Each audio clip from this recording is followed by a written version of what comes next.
Kumar and welcome to doubt clear. आज हम लोग हिस्ट्री का 9th लेक्चर करने वाला है। इसमें हम लोग देखेंगे the revolution of the liberals. इसमें हम लोग ये जानेंगे कि किस तरह लिबरल्स रेवोल्यूशन करते हैं और किस तरह मोनार्क उसे दबा देते हैं। Parallel to the revolt of the poor, unemployment and the starving patient. Starving मतलब भूखे, starving patient, the worker in the many European countries in year 1480। Revolution led by the educated middle class was underway। एक poor, unemployed और starving मतलब गरीब, बेरोजगार और भूखे pheasant मतलब किसान और वर्कर आंदोलन कर रहे थे यूरोपियन कंट्री, ठीक है। और उसी के साथ एजुकेटेड पीपल भी आंदोलन कर रहे थे। उन लोगों का आंदोलन करने का नजरिया अलग अलग था। किसानों को चाहिए था एम्प्लॉयमेंट, पैसा और खाना, लेकिन एजुकेटेड पीपल को चाहिए था आज़ादी। लेकिन दोनों का दुश्मन एक था और दोनों रेवोल्यूशन पैरेलल मतलब एक साथ कर रहे थे। Event of the February 1848 in France had brought out the abdication of the monarch, and republic based on the universal male suffrage had been proclaimed। इससे पहले हम लोग पढ़े थे 1848 में भूखमरी का जो हालत आलम आ गया था, उस कारण से लोग अपने राजा को हटा देते गद्दी से और एक रिपब्लिक, एक कॉन्स्टिट्यूशनल देश बनाते हैं फ्रांस में 1848 में। इससे पहले 1830 में लुइस फिलिप को एज अ किंग बिठाया गया था कॉन्स्टिट्यूशनल मोनार्क के तहत। अब उसको भी हटा दिया था 1848 में।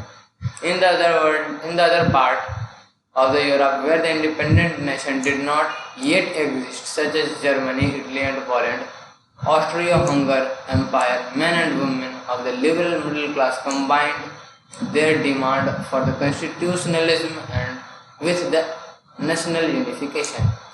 बहुत सारे देश जहाँ पर अभी तक आज़ादी नहीं मिला था, जैसे Germany, Italy, Poland, Austria Hungary empire, वहाँ पर मेन और वुमेन सभी लोग एक साथ आए और सभी लोगों का मांग ये था कि कॉन्स्टिट्यूशन एक तरह कीजिए और एक तो जो है नेशनल यूनिफिकेशन कीजिए। मतलब जो है पहले देश बहुत टुकड़ों में बटा हुआ था, अब देश को आप जोड़िए।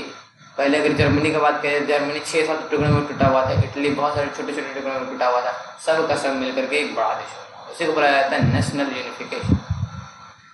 दे took advantage of the growing popular unrest to push the demands for the creation of the national state on parliamentary principle, constitution, freedom of press and freedom of association. उन लोग बढ़ रहे असंतोष का फायदा उठाए। लोगों के अंदर बहुत ज़्यादा असंतोष बढ़ रहा था, वो लोग इसी का फायदा उठाते हैं और अपने डिमांड को रखते जाते हैं। उन लोगों का डिमांड था एक नेशनल स्टेट होना चाहिए, पार्लियामेंट्री बेस्ड कॉन्स्टिट्यूशन होना चाहिए, फ्रीडम ऑफ प्रेस मतलब सेंसरशिप का खत्म होना, freedom of association. Freedom of association का मतलब ये है मोनार्क के टाइम पे आप पार्टियां नहीं बना सकते थे। क्यों नहीं बना सकते थे? अगर हम पार्टी बनाने लगेंगे, इलेक्शन लड़ने लगेंगे, तो मोनार्क का मतलब क्या रहेगा? तो इसलिए वो लोग जो एक नया लोगों का मांग ये था freedom of association. In the German region a large number of political association whose members were middle class professionals, businessmen and prosperous artisans came together in the city of the Frankfurt and decided to vote in an all German National Assembly।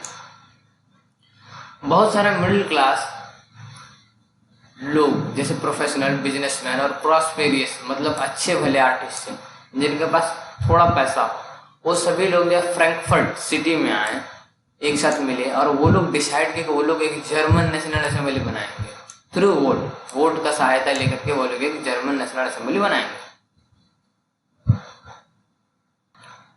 On 18 May 1848, 831 elected representatives marched in the festive procession to take their place in the Frankfurt Parliament convened in the Church St. Paul। लगभग 131 लोग 18 मई 1848 को एक जुलूस निकालते हैं और वो जुलूस में वो लोग सेंट पॉल चर्च में जाते हैं और वहाँ पे फ्रैंकफर्ट पार्लियामेंट का गठन करते हैं। They draft a constitution for the German nation to be headed by the monarch subjected to the parliament। ये लोग एक कॉन्स्टिट्यूशन बनाते हैं जर्मन नेशन के लिए, लेकिन कैसा कॉन्स्टिट्यूशन, जो वहाँ पे मोनार्क होगा लेकिन वो पार्लियामेंट के अंदर काम करेगा। ठीक है, मतलब ये एक बहुत ही भद्दा समझ आता है। कॉन्स्टिट्यूशन लागू लाएंगे और मोनार्क को भी रखेंगे। अगर उनको रखना चाहिए था तो केवल कॉन्स्टिट्यूशन रखना चाहिए था। When the dispute offered the crown on this term to the Frederick Wilhelm IV, the king of the Persia, he rejected it and joined the other monarch to oppose the elected assembly.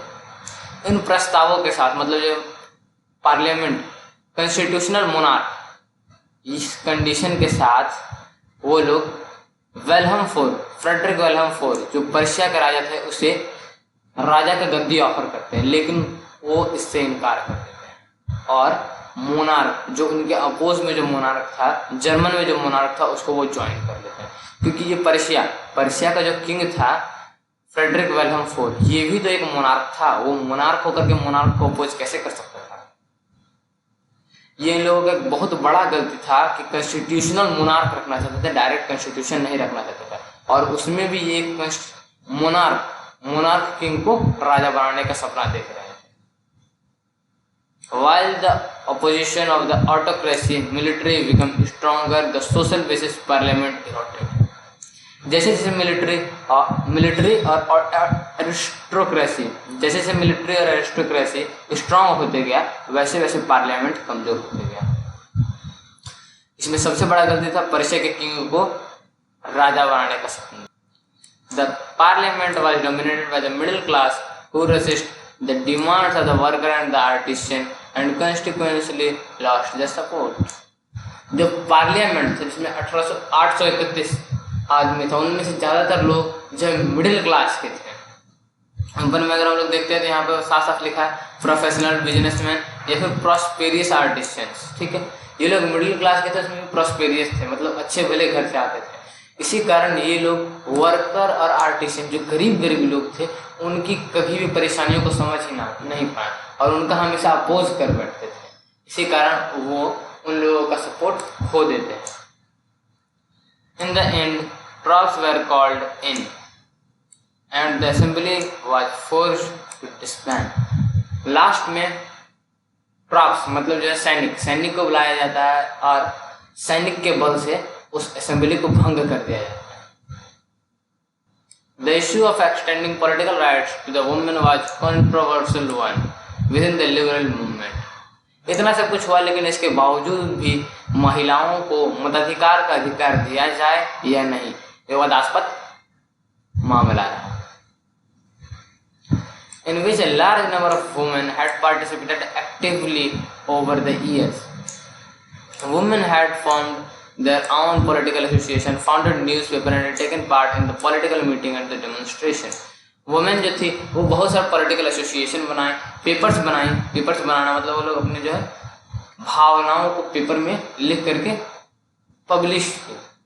बहुत सारा political meeting को join की, बहुत सारा political प्रदर्शन, demonstration मतलब प्रदर्शन को ज्वाइन की, लेकिन इनके बावजूद भी उन्हें वोटिंग का राइट नहीं दिया गया। Despite this they were denied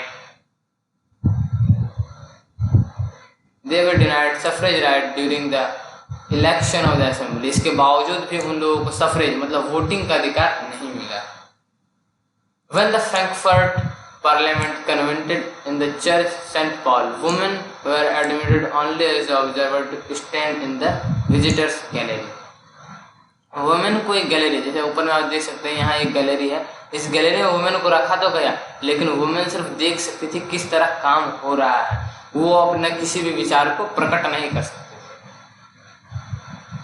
So the conservative forces were able to suppress the liberal movements. In 1848 they could not restore the old order. 1848 में जो रेवोल्यूशन हुआ, लिबरल मूवमेंट हुआ, लिबरल मतलब रेवोल्यूशन करने वाला, कंजर्वेटिव फोर्स मतलब monarch, conservative force उसको दबा तो दिया लेकिन वापस से पुराने तरह से शासन नहीं कर पाया, ओल्डर ऑर्डर में फिर से शासन नहीं कर पाया। Monarchs were began to realize that the cycle of the revolution and the repression could only be ended by granting concession to the liberal nationalist revolutionaries. अब मोनार्क ये बात समझ चुका था, अगर हमको रेवोल्यूशन का ये साइकिल को रोकना है तो हमको लोगों को कुछ ना कुछ गारंटी देना पड़ेगा। कुछ छूट देना पड़ेगा ताकि लोग कम से कम शांत रहे, लिबरल नेशनलिस्ट शांत रहें। अगर हम छूट नहीं देते हैं तो ये रेवोल्यूशन को फिर से देखने को मिल सकता है। Since in the year after 1848, the autocratic monarch of the Central and the Eastern Europe began to introduce the changes that had already taken place in the Western Europe before 1815 से पहले किसका शासन था? नेपोलियन था। मतलब वापस से ये लोग, हम लोग जो सेकेंड वीडियो में देखे थे कि नेपोलियन जितना काम किया था सबको जो है ये लोग सब अंडू कर दिया था, जितना काम नेपोलियन किया था सबको खत्म कर दिया था, लेकिन वापस से इन लोगों को वही सब कुछ लागू करना पड़ा जो नेपोलियन लागू कर चुका था पहले। 1815 में नेपोलियन का राज था 1815 तक।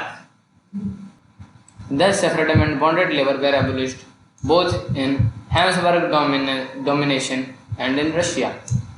सफ्रेडम यानी भूदासत्व, इसके बारे में हम कई वीडियो में बढ़िया से एक्सप्लेन कर चुके हैं, आज अभी भी बता दे रहे हैं। सफ्रेडम यानी भूदासत्व, इसका मतलब ये होता है कि अगर हम किसी खेत में काम कर रहे हैं तो मेरे पिता भी उसी खेत में काम किए होंगे, मेरे दादाजी को भी उसी खेत में काम किए होंगे।